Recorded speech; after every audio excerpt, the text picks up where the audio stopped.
Chapter 5 of the box, it starts with this title calling it Courage. So we left off with Jay at his home trying to prepare for his next day at school, trying to gather courage from his father, trying to gather his thoughts, trying to really get some resolve to understand what his next step is, right? But as he's trying to go through his daily routine, trying to eat, trying to put on his clothes, trying to put on his tie, he had a resolve. He said today's going to be a different day. But that just like any other day, the bullies show up. And he's trying to tell himself not to be scared, not to be scared. Don't be a loser in front of these guys. Don't show any weakness in front of these guys. But these guys, they don't care. They don't care about any of that. And as we see, we skip to a different point in time where we see you is actually on the ground beaten up. And one of the bullies saying, you shouldn't have given us your money and you wouldn't be in this position. And as we see you constantly getting beat up by one of the nameless bullies, we see that he has zero expression on his face. And it's almost as if, you know, they're just enjoying just beating up on a lifeless, limp body, as if it wasn't even like a person at this point, as if he was just a punching bag.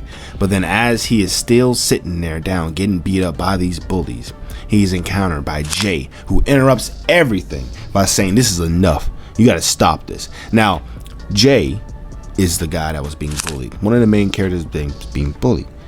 But he is standing up for you, the guy he met the other day that he doesn't know but is getting beat up. He has no way to defend himself or this guy, yet he stood up. His heart thumping. He's saying that he can't even believe he can't believe he finally stood up to these guys.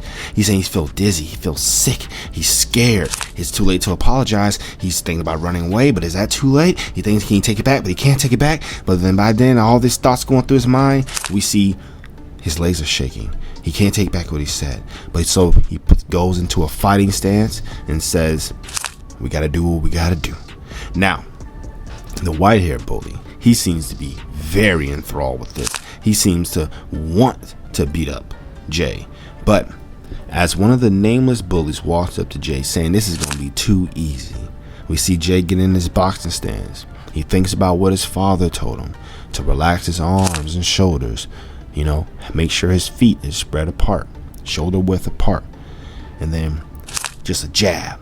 Lift the back heel of your front foot at a slight angle and bring the left elbow straight up and jab, boom, right to the jaw. Shift the weight of the front foot, rotate the hip forward and throw a right, cross, bam. Jay throws a 1-2 to the bully, makes him bleed, and he is astounded. He is shocked that he actually can do it. And then now the bully is thinking like, how can this little tweep, how can this little guy, how can he do this? But then when you look at Jay, Jay's eyes have so much resolve in them. It's almost as if he was always a fighter. His eyes are fearless. He is ready for this altercation. And it actually, at this point, when Jay advances forward, sliding his left foot forward, the bully actually flinches. The bully is scared of the person bullied. Now, that was a big step. But it seems as though the main bully seems that he is not with it, bro. He is saying, you better get out of my way before I kick your ass too, okay? So now Jay is gonna fight the main bully that's been beating up on him all this time. But we see how he's very cocky as he's about to start this fight. And that is how chapter 5 ends. But chapter 6 begins where we left off, with Jay and him squaring up. But as we see now, that Jay is all in his head, trying to calm himself down, trying to not to be nervous, but it's almost impossible when you face the guy that has been the bane to your existence this entire time. He's right in front of your face, provoking you. But as we get to see, is that no matter how many times Jay throws punches, he can't land a single one because of the bully's natural gift of dodging, having freedom of all his sway in any direction. And it almost seems pointless at first. And then as he's taunting him, saying, you're not so fast, you're just flailing your arms around, you only wear yourself out. He's very confident in his abilities as he lands the first punch of the fight against Jay, reeling him back. It was critical. Jay's thinking all in his head, what am I doing? All hope is lost. There's no way I can actually beat him. But he's made the conviction. He's made the decision to not give up. He's made the decision to not falter in this moment. He's made this decision because he is tired of being weak. Now, it's okay to be weak, but it's not okay to stay weak. And Jay realized that as he takes another strong left punch from the bully. Jay's just inner monologue is just, he's different. He's on an entirely different level.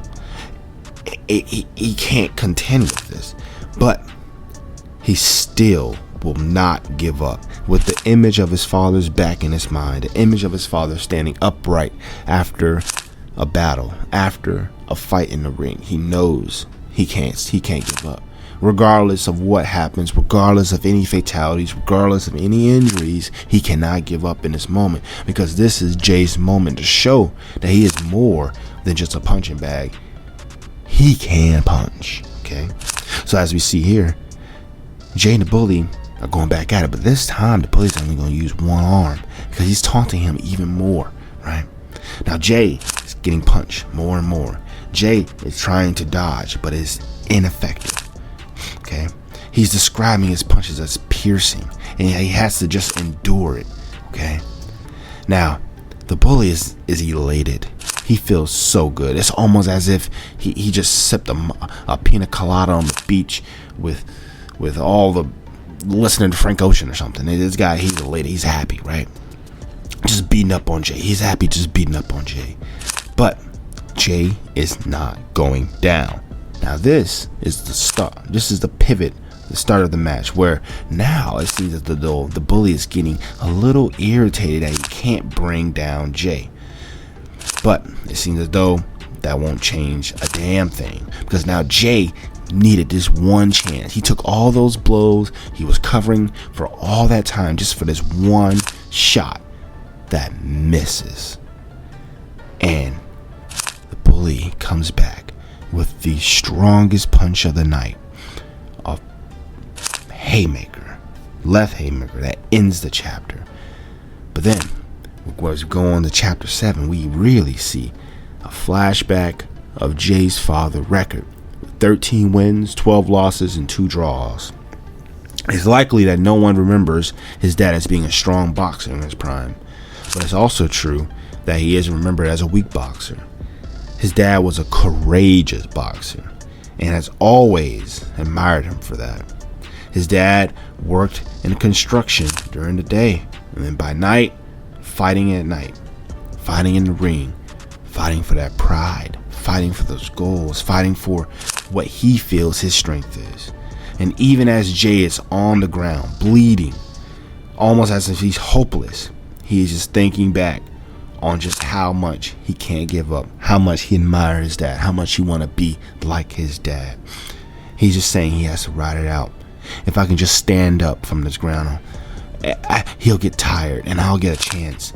That's when I'll hit. That's when I hit him with all I got. And then the bully reveals it, saying it word for word, if that was his plan. And he was saying it was so obvious, and saying that Jay was a pathetic loser and that he needs to get a grip. Jay gets back up, remembering his dad, remembering all of the pain he endured. And he says, no more. No more pain. He gets back up, but he gets slapped. He gets punched. He gets slapped again. Jay's just getting humiliated, but he still keeps on fighting back, as if he has no choice. But we see that the bully tells Jay that the moment you stay down, your career as a boxer is over. Even if you've been beaten to a pulp, and even if you know there's nothing you can do, if you can get on your knees, you can still get up. Not bad for a loser. But he says that regardless of how many times he gets up, it's futile. But he sees that Jay is still getting up and saying he's not done yet. This is after getting beaten by him over and over and over again. The irritation is beginning to set in. Even the bully's friends are saying Jay got some balls. They are astounded that Jay keeps getting up. And we even see you, Now, this is a small panel of you observing this entire fight, still sitting down on the floor, still bloody up, and still just got that ghost-like look. But then we pivot back, and we see that the white-haired bully is furious. He is pissed that Jay keeps getting up, because if Jay keeps getting up, that means he's too weak to put him down. That's what he's thinking in his own head, though. But as we see Jay take another straight right, we see him doze off a little bit, but it seems as though the white-haired bully just won't let him. So he grabs his collar as he rails down right straights on him while he's on the ground, and it's crazy. And it doesn't even matter what he's doing to him, because the bully is telling him, I warned you to stay out of line. Bitches like you always need a good beating to know their place. You think you stand a chance against me? Against me, you little fucker? No. He's unhinged at this point. He's cussing at Jay. He's calling him a loser. He's calling him a twat. And then Jay says simply, no. I don't think for a moment that I could beat you. And the white-haired bully's shocked. He's like, what? Even you have a panel of you still observing. He said, don't you get it, you idiot? I'm not the old Jay anymore. I've already won. Being a better fighter than so-and-so, being the toughest in the neighborhood, fuck that sissy shit. Oh my gosh. At this point, white-haired bully, he is just lost. He can't believe that the person that he views as beneath him is saying that everything that he treasures, everything that he built his being on, is sissy shit. It is nothing more than a farce. It's nothing more than you just playing games. Jay says he's gonna become a boxer while proclaiming this, screaming this, and then it's the first time we see Yu's eyes actually lighten up. It's not a pitch dark shade. It's now actually a light brown. So we see he actually resonates with this statement of Jay proclaiming he's going to be a boxer. But then we see the opposite effect with the white-haired bully, where he is furious. He hates this, and he calls him a fucker. And he says, you really think this is sissy shit? As he rains down lefts and rights and lefts and rights and lefts and rights as he keeps punching him. But then he screams as if like a toddler, you think this is sissy shit? Completely unhinged. And then you, never really uttering a word this entire time, ask everyone, is it fun? Everyone's shocked. They're looking back at you as he stands up. Is it fun hitting people? Is it fun? And as you stands there with his blacked out, hollowed out aura, it's almost as if he has this commanding presence asking a very simple question. If hurting people is really fun. Okay. And then in the next chapter, we see that this beautiful coloring in chapter 8 of you, and it's blacked out, and he has gray eyes, and it's almost as if he's a ghost. But then we cut back to K, the main head coach of the story, and we see the assistant coach asking him, what were you gonna do with that kid? Well, then K, reflecting on it, he said, what do you trust about your gut? Trusting your gut. He says, when I first set eyes on a player I trained, I have a gut feeling about every one of them. I knew they would dominate the boxing world. I had the same feeling about that kid Ryu.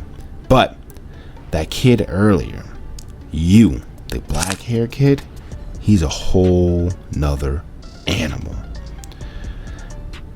Now, we pivot back to you. All of the bullies are looking at him dumbfounded. They don't know what's going on. And even they're saying, hey, is this some special day today? You're all kind of out of sorts. I'm already having a crappy day as it is. And then the coach recollecting on that, he's like, what do I mean by that? Referring to that you is a monster. Well, we see that you efficiently, quickly jabs the bully. It's almost as if he barely even moved his left hand. And then we see him do even a more powerful straight right, and we hear this big boom effect, and it's like, and then K, the head coach, said that it was shivers that ran down his spine when he thought of you. That's how much of a monster is. And then as you see, as he lands these punches, he has a straight face as if it meant nothing, as if he can always do this.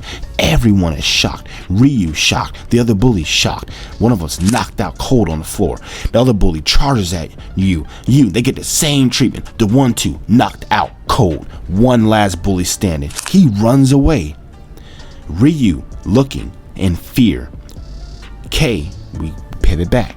He says, from fear, he says, that's right. Didn't you feel it? When I first set eyes on him, I'm still trembling. It was that look in his eyes, that dead look. He looked bored, waiting for those fists to hit him. And you're like, what? It's like crazy. But now Yu is looking at Ryu, and he's like, how can he be so bored? And he's like, of course, it's impossible, right? So of course I had to test my theory. And he said he threw a punch hard enough to knock the living daylights out of him. And you saw what happened. What do you mean?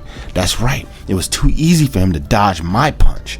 My punch. You know it's impossible for a normal person to see that coming. That's why boxers train for years to read their opponent's movements. The movements of the shoulders, the footwork, the rhythm, and the habits. Anything they can use. But that kid already saw my fist coming and slipped it. He didn't dodge it by some miracle or animal-like instinct. He moved with precision and grace, as if he already known it was coming. Do you have any idea what this means? I've seen too many geniuses to count in my lifetime, but never in my life have I seen a kid like him. So K is saying he's seen many Ryus, many of the white-haired kids, right? Many of the white-haired bully, Ryu, that's his name.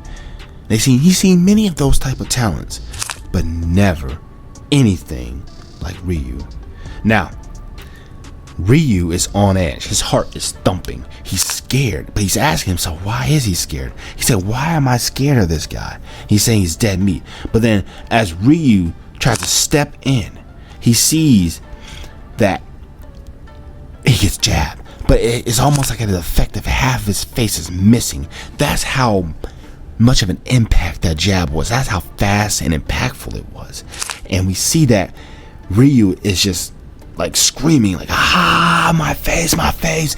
The fact that he feel like his face was taken off, that he's surprised that his eyeball is still intact, that from the punch that you gave him, and he's come to the realization that he's not a genius, and that Yu's on an entirely different level, that he's not even human, he's a monster.